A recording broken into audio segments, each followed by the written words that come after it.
I'll show you the quick and easy way how you can transfer money from Wise into your bank account. First off, you'll have to log in or create an account with Wise.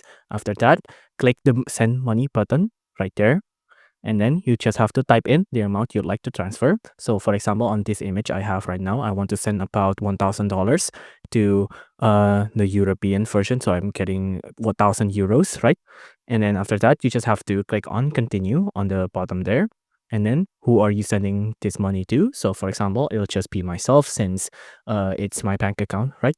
So after that, fill in the bank details of the account that will receive the money. So of course, if it's inside or outside of Europe, you'll have to enter in a different type of information. But since we're inside of Europe, we're just gonna have to put in our full name and then the IPAN. After that, you just have to review the details of your transfer and then click the confirm and continue button. And then after that, that's it. You're done. If you enjoyed this video, please do consider liking and subscribing.